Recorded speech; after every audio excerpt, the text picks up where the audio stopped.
It's really big again on the other side. So I don't know. Hi, me. Um, Day one mentality. You are doing great. I have no clue what I wanted to talk about as per usual, but that's the point of this. Cord's calling us right now. It's 5:02. It's 5:02. I'm so proud of you because you're meeting everybody's needs all day long and all night long. You're in a 2-day-old braid, but you had a puzzle party with Cameron and Cruz tonight. But you sat down and you read the Bible and you journaled and you've done some dreamscaping with trips and you've um, started doing some clothes shopping for everybody, which is actually fun. And you worked on your sleep medicine course. And the girl that you and the women that you can invest in their talents to help you bring these dreams to life, to like work artist to artist with them. And you're sitting down here. So I want this to be a pep talk to you that I'm so proud that you've evolved so much, that you are, a reformed people pleaser, and you honor that version of yourself that felt she had to survive by people pleasing. It felt an essential component of her survival to have people love her, accept her.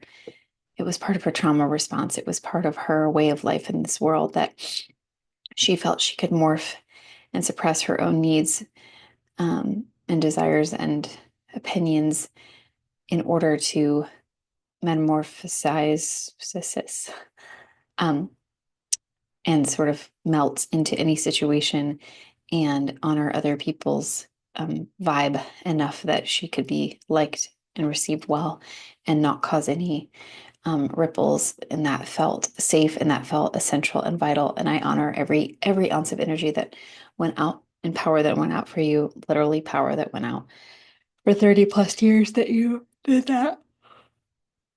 And now taking up space, having your voice, having opinions, having loving conversations, getting real, getting raw, getting vulnerable, speaking up, speaking out, respectfully disagreeing, learning, always being a student, always being a teacher, being confident in you, pivoting away from things that no longer serve you, viewing rejection as redirection, understanding, not only understanding, but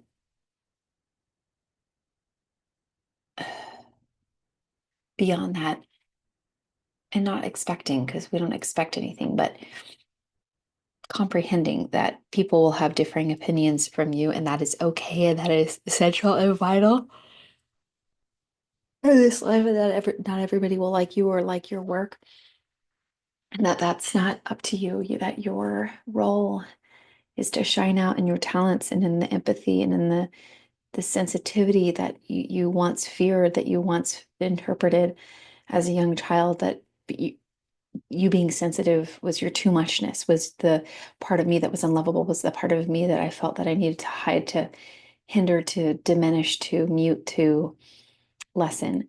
And I know that it is my superpower, my sensitivity, my empathy, my ability to relate and read a room and read the emotional currency and emotional current and the struggle, the triumph, the dreams, the passions of others. And you're doing it every single day. And I'm so proud of you for doing that and for highlighting people for who they are, for connecting humans, for celebrating humans. Your deepest desire as a human is to be loved and understood. And you do that for other people.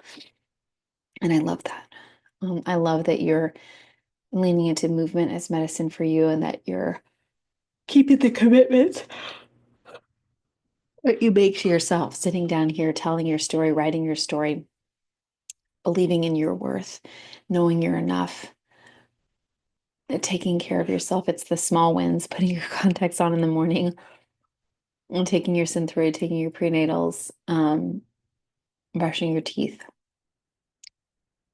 pressing play on the Peloton, and doing a 45 to an hour workout, doing postpartum core, and really working on healing yourself from the inside out, rejecting the toxic societal narrative of the bounce back and knowing that your body is irrevocably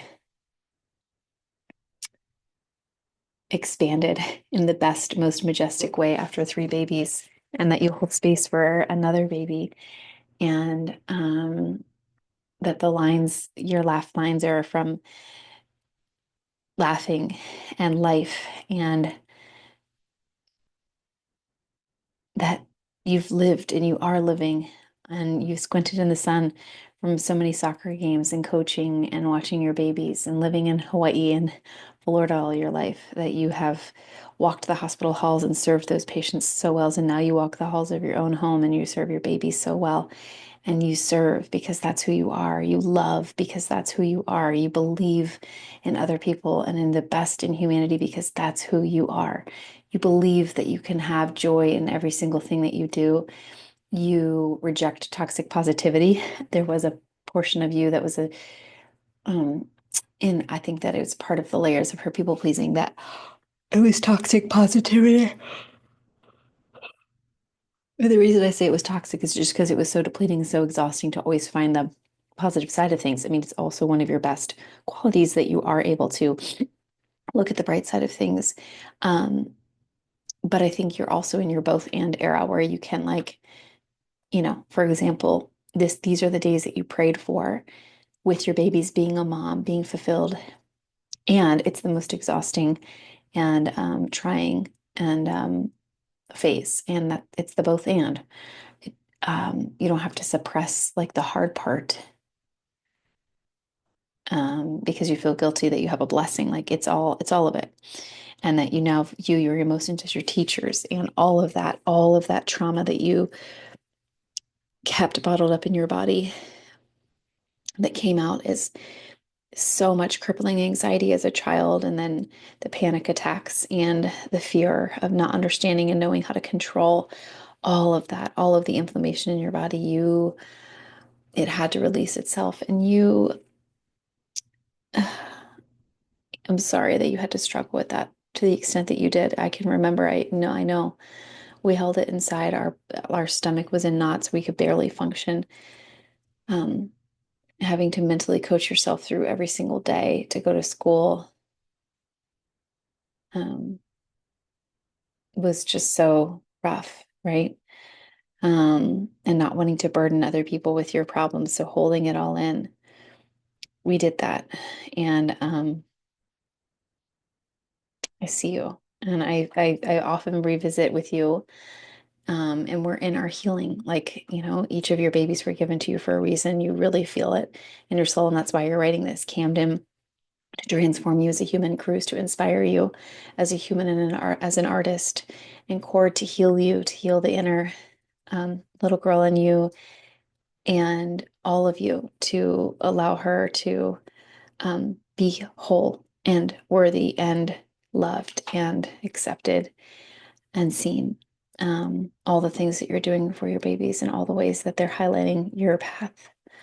So this is a pep talk that it's 5:10. You came, you sat down, you're keeping the commitments you make to yourself. You are on a digital fast. You are curating the consumption that is bringing you life and purpose and is uplifting for you. You are laughing at the things and bringing in humor when it's helpful, and as it's the salad. Yeah, like a beautiful ingredient life. You're not editing things. You're not um, scripting things. You're just raw, real, vulnerable. You're leading with your vulnerability as your superpower. You're believing that everything is happening for your highest good. You know this. And you're operating under this like amazingly freeing principle of what if you never had to convince anyone of anything ever again? Like every time I say that, what if you never needed to convince anyone of anything ever again? You lived so much of your life, not as a salesperson, although we're all salespeople, but everything like assimilating to um, what it is, what it was expected in that role, all through everything. Soccer and meaning like, okay, what's the parameters? Tell me how fast I need to run. What is the fitness test? Like, what do I need to do to start to be on this team? What grades do I need to get into med school? What do I need to score on the boards? Like all of it, and every environment that you worked in, what are the parameters? What do I need to do? How do I need to work? And you did it. You always met it. And then you step outside of it into the gray zone, into the unknown, into the unknown. Um, and you sing off key and you're like a living human jukebox. You're amazing at puns, you're amazing at writing. You know this. And now you live into the divine downloads that come into your mind. Like if you think about somebody or if some words come to you about what to say to them, you offer it. You just like offer it up as an invitation without filter, without fear of judgment, without fear of like how it will be received, because you know that you're the conduit and it's not up to you how it's received. It's just, it is. You are.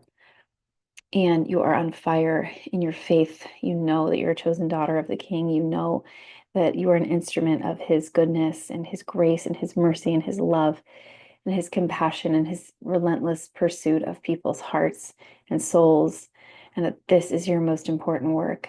And you're doing that with Mama Mindset. You're doing that writing books as Dr. Nini Freikeke. You're doing that as a mom. You're doing that as a wife. You're doing that as a friend. You're doing it as a human. Um, and you want to travel to all the corners of this creation to meet other people and learn from them and be humbled from them and immerse in the different cultures and the tapestry of this world. And that's beautiful. You love living in Hawaii. You love the aloha spirit and practicing aloha every day in every way. Um, you are. You love to wear flower crowns. You would every day if you could. You love making them. You love hula. You love dancing. You're in your dancing era with in your artistic era. All of this, all of the painting outside the lines. Um, and I'm excited for you. I'm excited to see where things go. I know that you're open and allowing all abundance, and you're not blocking that any longer. You're not wondering if, oh, you can only have that when you work so hard, or just having some kind of imaginary template in mind. Like you just know that where focus goes, energy flows, and like the energetic currency of financial abundance, of peace, of prosperity comes from you showing up in the world as yourself. You've redefined your relationship with money and finances based on how it was shown to you growing up and what you gleaned from society, and you have um, fully embraced the way of